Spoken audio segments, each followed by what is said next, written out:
Bagyong Francisco, isa ng ganap na typhoon na may international name na Mikhala. Patuloy pang lumalakas sa silangang bahagi ng Northern Luzon. Posible bang lumapit sa Cagayan at Batanes? Alamin ng forecast track sa mga susunod na araw. Habagat patuloy nagpapadala ng malakas na pag-ulan sa Visayas, Mindanao at Palawan. At isang panibagong low pressure area o LPA 06C, inomonitor na rin ng mga weather agencies. Isa na namang posibleng maging panibagong bagyo na papasok sa ating bansa. Magandang araw mga kababayan, ito ang PNN Panahon News Network, ang inyong daily weather news authority ng bansa. Kung bago ka pa lamang sa ating channel, please like, share, and subscribe. Salamat sa iyong suporta. Mga kababayan, ang ating pangunahing binabantay ngayon na Bagyong Francisco na may international name na Mikhala. Batay sa pinakahuling datos, ang sentro ng bagyo ay namataan sa layong 725 km silangan ng Tuguegarao City. Taglay na ngayon ng bagyo ang lakas ng hangin na umaabot na sa 140 km kada oras malapit sa gitna at pagbugso na umaabot sa 170 km kada oras. Ito ay isa ng ganap na typhoon. Kumikilos ito sa direksyon sa west-northwest o pakanlurang hilagang kanluran sa bilis na 30 km kada oras. Nasa na nga ba ang bagyo mga kababayan? Sa kasalukuyan nananatili pa rin ito ang sentro ng bagyo sa malawak na karagatang Philippine Sea. Bagamat nasa loob na ito ng ating Philippine Area of Responsibility o PAR, wala pa itong direktang epekto sa malaking bahagi ng bansa. Gayunpaman dahil sa laki ng sirkulasyon nito at lakas ng hanging dala nito, patuloy nitong inaapektuhan ang daloy ng hangin sa paligid ng ating bansa.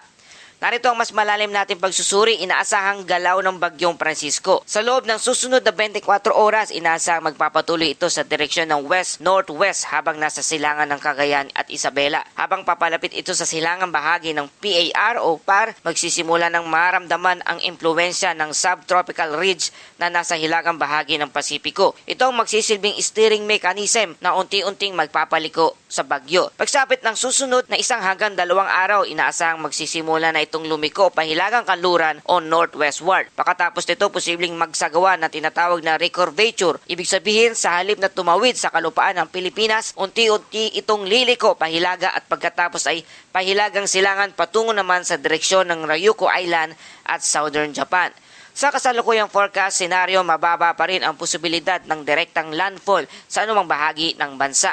Gayunpaman mga kababayan, hindi pa rin tuluyang inaalis ng mga forecaster ang posibilidad ng mas malapit na paglapit nito sa extreme northern Luzon kabilang ang Batanes at Babuyan Island. Kaya patuloy po natin itong imomonitor. Mga kababayan, ang Bagyong Francisco ay posible pang lumakas. Isa sa mga pinakadahilan kung bakit mabilis na lumalakas ang Bagyong Francisco ay ang napakainit na tubig nito sa Philippine Sea. Ang sea surface temperature sa region ito ay sapat upang magbigay ng enerhiya para sa mas matinding pag-intensify ng bagyo. Sa mga susunod na 24 oras, maaring manatili bilang isang typhoon ang bagyo at posibleng lumakas pa ng bahagya at maaring maabot ang mas mataas na typhoon intensity nito. Pagkatapos nito, habang papalapit sa mas malamig na bahagi ng karagatan sa paligid ng Japan, inaasahan namang unti-unti itong hihina. Ngayon, ano ang epekto ng bagyo dito sa habagat? Bagamat malayo ang sentro ng bagyo, ito naman ang isa pinakamahalagang epekto na dapat nating bantayan. Ang Bagyong Francisco ay tumutulong sa paghila ng mas maraming hanging habagat mula sa West Philippine Sea. Dahil dito, patuloy na pagdadala ng mga ulap at pag-ulan sa ilang bahagi ng bansa. Pinaka-apektadong lugar ngayon dito sa Visayas, Mindanao at Palawan. Inasahan ang maulap na kalangitan na may kalat-kalat na pag-ulan at thunderstorm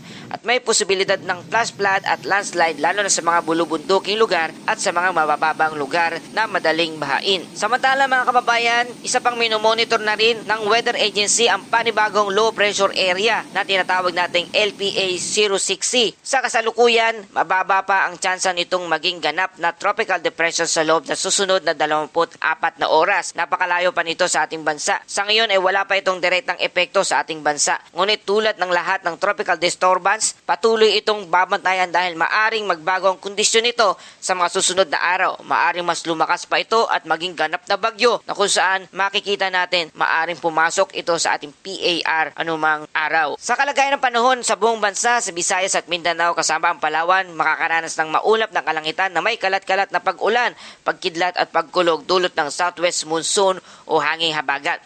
Sa Metro Manila naman at nanalabing bahagi ng Luzon Asahan ang bahagyang maulap hanggang maulap na kalangitan, ngunit posible pa rin ang mga isolated thunderstorm lalo na sa hapon at sa gabi. Habang ang laki ng karagatan naman sa silangang baybayin ng Luzon, katamtaman hanggang maalon ang karagatan na may taas na 1.2 hanggang 3.1 metro ang taas. Pinapayuhan ang maliliit na sasakyang pandagat na mag-ingat sa Visayas at Mindanao kasama ang Palawan. Bahagyang katamtaman ang alon na may alon na 0.6 hanggang 2.5 metro ang taas. Naitalang pinakamataas na temperatura ay nasa 35 degrees Celsius at habang ang pinakamababang temperatura naman ay umaabot sa 26.6 degrees Celsius. Patuloy pa rin maalinsangan ng panahon kaya ugaling uminom ng maraming tubig at umiwas sa matinding init ng araw. Sa ating mga kababayan sa Northern Luzon, lalo na sa Cagayan, Babuyan Island at Batanes, mahalaga manatiling alerto na dahil anumang oras ay maaring magkaroon ng pagbabago sa forecast track at maaring lumapit pa ito ng bahagya sa inyong lugar. Sa ngayon na mas mataas ang posibilidad ng recurvature patungo sa Southern Japan kaysa direktang landfall dito sa ating bansa. At dumako na tayo sa ating Bible verse of the day mula sa Psalms 46 verse 1. God is our refuge and strength, a very present help in trouble. Mga kababayan, sa bawat unos ng bagyo ang ating kinakaharap, may isang kanlungan na hindi kailanman matitinag. Ang Diyos ang ating lakas sa panahon ng pangamba at kaguluhan. Tulad ng mga bagyong lumilipas, ang bawat pagsubok ay may katapusan din. Patuloy tayong magtiwala at manalangin at manatiling handa sa anumang hamon ng buhay. At yan po ating update sa panahon. Magandang araw po. Ingat po tayong lahat. Pagpalain nawa tayo ng ating Panginoon. Kung nagustuhan nyo ating balita, please like, share, and subscribe. Salamat sa inyong patuloy na pagtangkilik at pagsuporta dito sa ating channel. Panahon News Network. Muli, hanggang sa susunod na Ulat Panahon.